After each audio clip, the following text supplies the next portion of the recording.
What is your name, please? My name is Vera Christensen. My name is Vera Christensen. My name is Vera Christensen. Only one of these young ladies is the real Vera Christensen. The other two are imposters and will try to fool this panel. Tom Poston, Sheila McRae, Orson Bean, and Kitty Carlisle. On to tell the truth. And here, sitting in for Bud Collier, is our host for tonight, Gene Revers. And now, if I may pass along a word of greeting to this bright, witty, intelligent group on my right. Good evening, bright, witty, intelligent group on my right there. How are you, buddy? I'm fine. How's everybody over there? Fine. Sheila, we're especially delighted to have you here because you and I are sharing something. This is a first for you there and a That's first right. for me here, isn't it? I'm kind of glad it's first for you, too. All right. I thought you meant you had a mink like that. Sheila, I hope you get as much pleasure in participating here tonight as you give the people who go to the Waldorf Astoria these days to see you and Gordon McRae. Well, thank you. You're going to be there until how long? Until October 19th, yeah. We'll like fall by some night and dig you there, as we always have. Good. All right, panel, would you please open your envelopes now and follow along as I read? Yes. Ready? Yes. I, Vera Christensen, am an authority on weightlifting for women. As a former weightlifting champion, I write a monthly article on the subject for women in a national magazine. I also run a correspondence course in weightlifting, which teaches the ladies figure control by mail. Almost any woman can profit from using the weights. If she is too fat, she can reduce. If she is too thin, she can put on weight in the proper places. But whatever the specific goal, the result is general physical conditioning. I personally believe in exercising with weights during and after pregnancy. Here I speak with considerable authority since I am the mother of 4 children, signed Vera Christensen.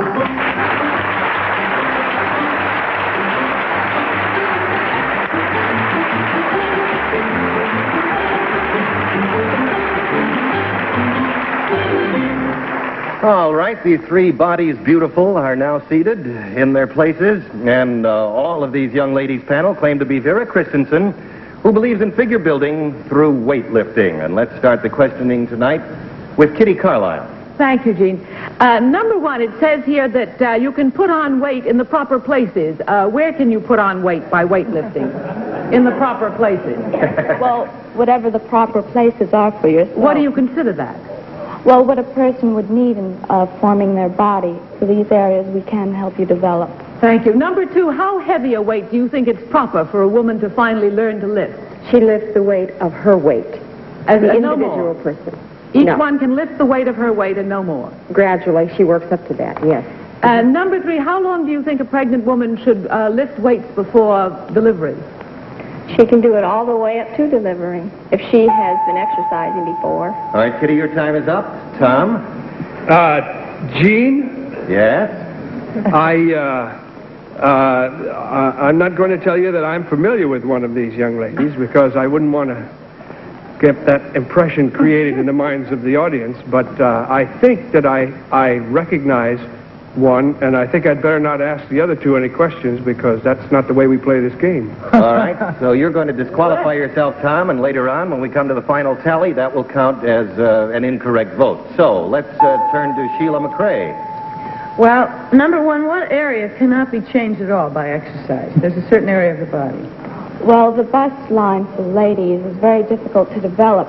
You can develop the back area, which will increase your area through here, but not your cup size. Number two, what do you think? Which area? I would say the bust line. Number three? The forearms. The forearms. Number three, who is Bonnie Pruden? She was an exponent on making exercise known for women. And number two, what is isometric exercise? I don't know if I'm pronouncing it correctly. I don't know. Number one, do you know? It's dynamic tension. It's trying to move an object which cannot be moved, and through this May I answer? You may finish, yes. And through this, you can increase the power of a muscle. Okay, Sheila, your time is up. And now, Orson? Well, Miss Christensen, whoever you are, you're bountifully endowed by the Creator. I will say that. Miss Christensen, number 3. In other words, if a lady had a small bust and enormous forearms, there's nothing she could do about it, right?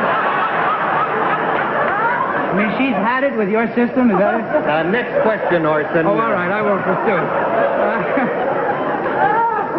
Miss Christensen, number 1. You say you can increase the back of the... wouldn't this tend to lead to dowager's hump? Yes, it would. Number 2, is there anything you can do once you have dowager's hump to get rid of it? No, I don't believe so. All right. We were saved by the bell there. Our time is up and just in the nick of time. And now it's time to vote, and we ask you to do so without consultation. Mark your ballots and select number 1, number 2, or number 3. And the team of challengers will get $250 for every incorrect vote. They already have $250 because Tom disqualified himself. Okay, is everybody ready? Sheila, we will call on you first. Tom puts his X up there, and now it's show and tell time, Sheila. Show and tell? Well, I voted for number 1 because she knew a little bit about isometric exercise. All right, Sheila votes for number 1. Orson, for whom did you vote? Yes, she also knew about dynamic tension, which is that good old Charles Atlas stuff on the back of the funny books. But I voted for number 3 because she looks like the kind of a lady that would like, do that kind of stuff. I see. Okay. Well, I voted for number 1 on the basis of her answers, but I know you can get rid of dowager's hump. I'll show you after the show.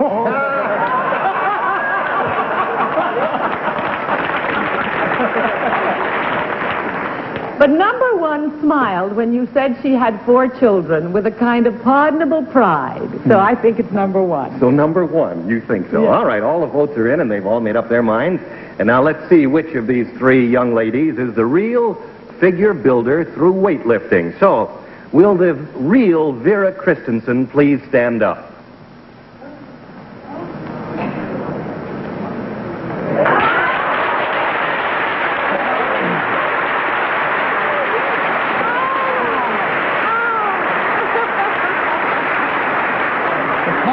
Posture.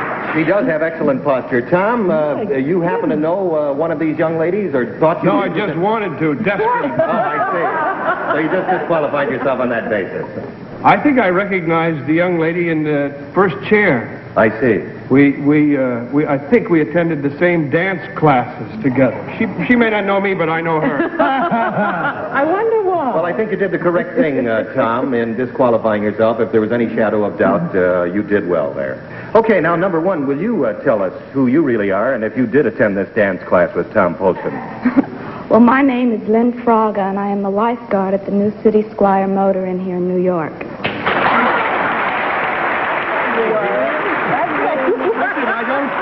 I don't swim that much.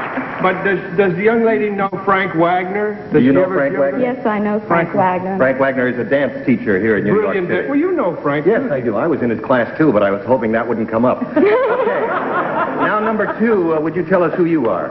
Yes, I'm Lisa Hall, and I'm a high-fashion shoe model.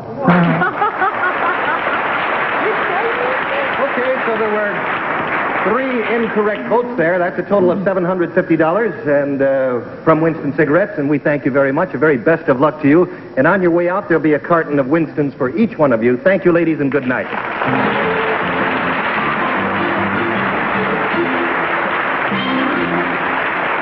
We'll put the panel back to work in just a moment or so. Meantime, challengers.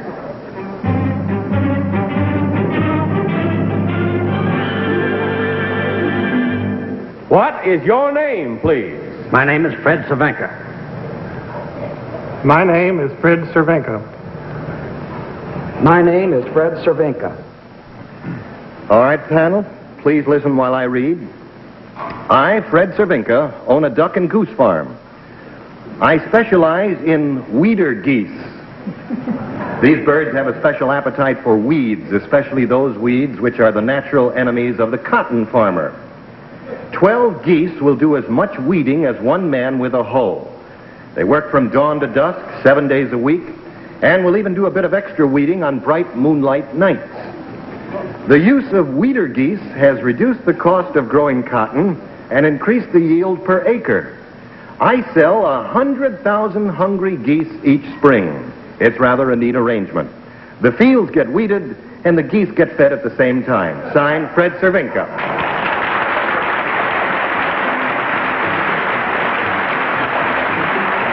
Get in touch with Game Show Network. Log on to our website and play our games or email us your questions and comments. It's www.gameshownetwork.com.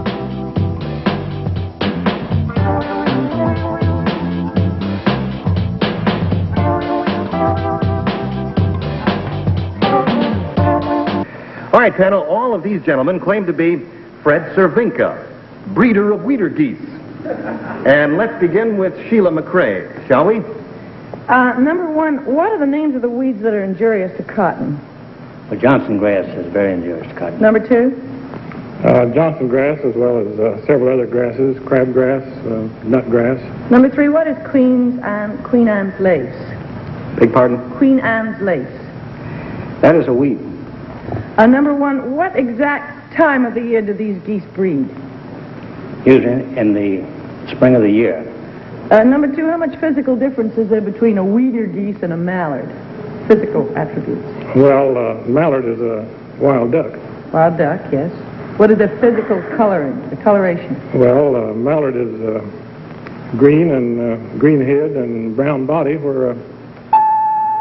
All right, Sheila, your time is up, and we toss it over to Orson. Now, if 12 weeder geese will do as much weeding as one man with a hoe, how many... No, I don't want to go... Sounds like back in school, doesn't it? I was going to say Mr. Weeder Goose. Mr. Cervenka. A wonderful word, isn't it? Weeder geese. Mr. Cervenka, number three, do you know anything about contact lenses for chickens? Yes. Tell me about contact lenses for chickens. Well, they're used to keep them from picking each other, becoming cannibals. Sorry, Orson, your time is up. There, you were playing with the word, and now Kitty. Number one, what do you call a female goose? A gander. A gander? Yeah. What do you call a female goose, number two? Goose. Number three, what do you call a baby swan? A cygnet. Number one, why do the contact lenses stop them from joining up with the pecking order? Well, they just know that. They just know that? Right, it's instinct. You think if we wore contact lenses, we'd be kinder to each other? I wouldn't bet on it. Okay, Kitty, your time is up. And now, Tom. Number three, what are the other natural enemies of cotton? I thought it was mostly dirt backwash and weak bleach and things like that. There are some weeds, and of course there's the boll weevil, boll worm. You know about that, number three? There are a few weeds, yes. Thank you. Number two, what do your ducks do? I mean, are they bums or do they have jobs too, like these weeder geese? No, ducks are mainly raised for meat, some for pets. Tell me, what eventually happens to the geese? Number two, I'll continue questioning you, if you don't mind. What happens to your geese at the end of their tour of duty? We purchase the geese from the farmers in the fall of the year, and they are processed for marketing. All right, hold everything. Our time is up. Once again, it's time to vote, and please do so without consultation. Mark your ballots. And select number one, number two, or number three. Everybody all set? You must hurry, Orson. Okay. All right, Tom. May we see the result of your deliberation? I voted for number two. I thought it was sort of the perfect arrangement. He sells these geese to cotton farmers in the spring, buys them back from them in the fall, and processes them for marketing and eating. That's great. You can't beat that for a business. Sheila, may we see your vote? I voted for number two, not for the same reason. I voted because he looked like a man who had great patience that it must take to find the certain geese that can eat weeds. All right. Orson, your decision, please. I agree with Tom. I think it's a short, happy life, providing you like weeds. And number three had a lot of information, but on hunch, I go for number two. And Kitty. I voted for number two. Well, number 3 gave marvelous answers. Number 1 said a female goose was, I think we got that wrong somehow, but maybe you misunderstood me. Anyway, I voted for number 3, too, because he said when we process them and they go to the market, it all sounded as though he knew his onions, his geese. So they have all made up their minds, and they've all voted for number 2. They're all smiling, Gene. I don't like them. Well, we'll find out right now which one of these 3 gentlemen is the real breeder of wheater geese. So, will the real Fred Cervenka please stand up?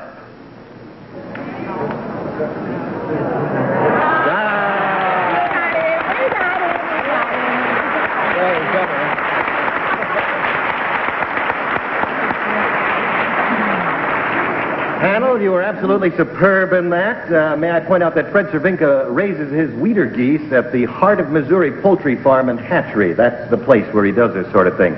All right, now, number 1, will you tell us who you really are? I'm Jim McDowell, the executive sports editor of the Trenton Times newspaper in Trenton, New Jersey.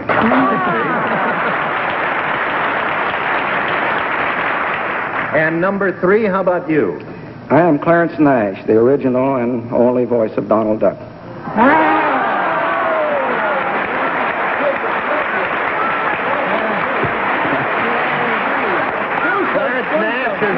He's been doing this for 30 years, and this is the man who owns the voice that you've been wondering about for 30 years. And Clarence, tell us this, does Donald Duck like weeds? I'm gonna douche. He what? I'm gonna douche. I don't eat that kind of stuff. I'm gonna flush it.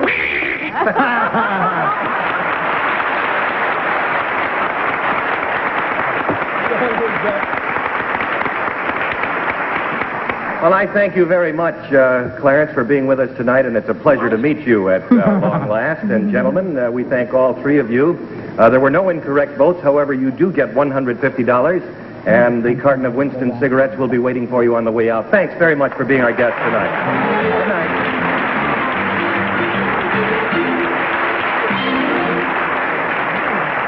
And now, friends, 60 seconds designed to your particular taste for your 3rd team of challengers.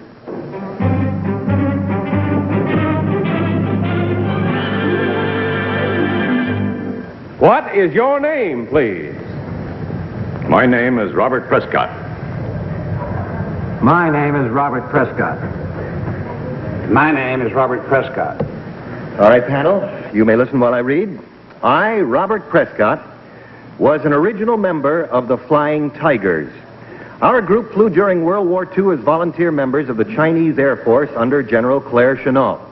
During our campaign, I shot down 6 enemy planes. After the war, 10 former Flying Tigers founded this country's first all-cargo airline. I am the president of what is now known as the Flying Tiger Line. Our fleet of 20 planes transports everything from turkey, eggs, and strawberries to livestock and elephants.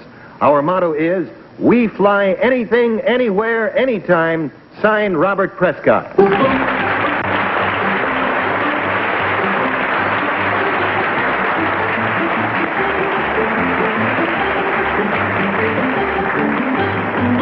All right, gentlemen, get yourself seated comfortably there. All 3 of these gentlemen claim to be Robert Prescott, a flying tiger in both war and peace. And we'll start this round of questioning with Orson Bean. Orson? Thank you. Mr. Prescott, number 2, do you know who starred in the picture called The Flying Tigers? I believe it was Dennis Morgan. I'm not sure of that. Number 3, do you agree with that? No, I believe it was John Wayne. Number 1, who do you think it was? It was John Wayne. Number 1 again, describe the planes that you flew in those days in China. The front of it, I'm talking about. Well, we flew P-40s, Tomahawks. Were they decorated in any particular way? Yes, we knew the suspicions of the Japanese. They were afraid of ugly-looking animals, you might say, and we painted on their noses the teeth of the tiger shark. Now, number 3. Time is up, Orson. Kitty? Number 3, does the name Dr. Margaret Chung mean anything to you? Yes, Mama Chan, right, Yes. from San Francisco. Number 1, are you a member of the Kiwis? No, I'm not. Are you number 3? No. Number 2, how far would you fly anything like a turkey egg? Well, as far as the man wants to deliver it. In ice? Not necessarily. Oh, just plain. Number 3, what is the largest thing you've ever flown? A turbine generator, I think it weighed about 40,000 pounds. And how long did it take you to get it where it was going? About 8 hours. All right, Kitty, your time is up, and now we'll talk, let's have the flyer there. Tom Poston asked some questions. Number 3, what was General Chenault's position on Chang during the war? I don't understand the question, his position. Well, it differed very strongly from Stilwell's. What position was Chenault's? Well, of course, he was the advisor to Chiang Kai-shek. And You know, philosophical position. Political is what I was saying. He was a backer of him. He worked for him. Thank you. Number 2, what was Chang's title? Well, here's a Chinese general, as far as I knew. Thank you. Number 1, do you know where Thunderbird Field is in America? It's in Oklahoma. Thank you. All right, Tom, your time is up. And now, Sheila? I have to disqualify myself. Oh, 2 times in one show. Oh, no. All right, so that will count as an incorrect vote later. That means our time is up.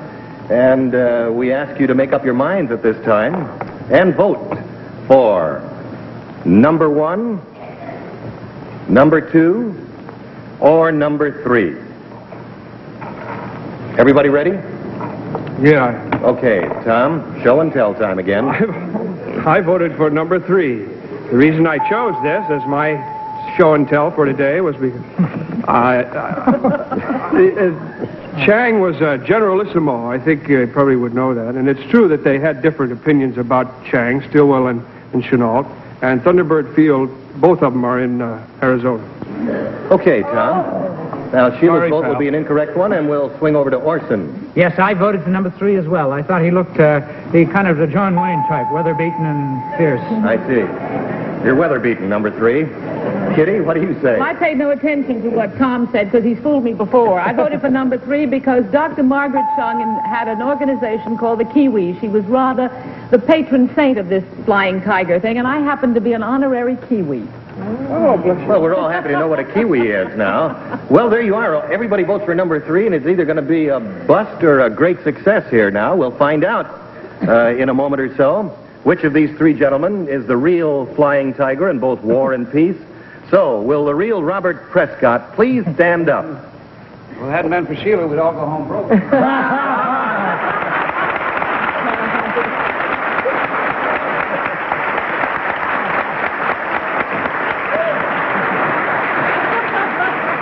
Sheila, do you know Robert Prescott? Very well. Oh, really? We fly together. He flies me to the Crosby tournament. He's a very good friend of my husband. He's a great golfer and a sportsman, and I had no idea he was in town until this moment. I saw his face. Well, since the panel was so smart, I guess it is fortuitous that there was one wrong answer that will be counted for you. Now, number 1, will you tell us who you really are and what you do, please? My name is Al Peterson, and I represent the International Plaza at the 1964 World's Fair in New York City here. Nice to have you with us, Al. Beautiful girl. And number 2, how about you? My name is Dick McIntosh. I'm manager of resort sales for the Hotel Corporation of America.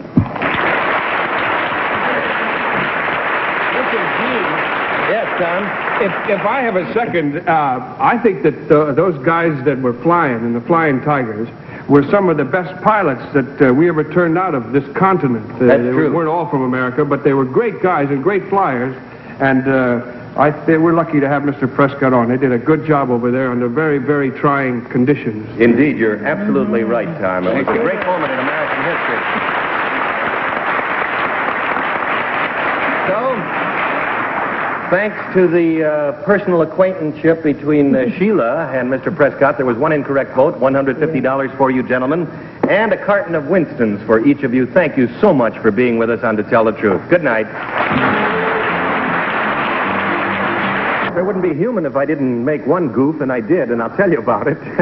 I gave this last team of challengers $150 when they were really due $250, but I will assure you that they will get it because we're a very wealthy show. Panel, you were brilliant as usual. As a matter of fact, you were more brilliant than usual, and we thank you very much. And good night to you, panel. Good night. And to you, friends, don't forget to join us next week at the same time and tomorrow afternoon on our daytime show, To Tell the Truth. Until then, this is Gene Rayburn saying good night. To Tell the Truth is a Mark Goodson, Bill Todman production.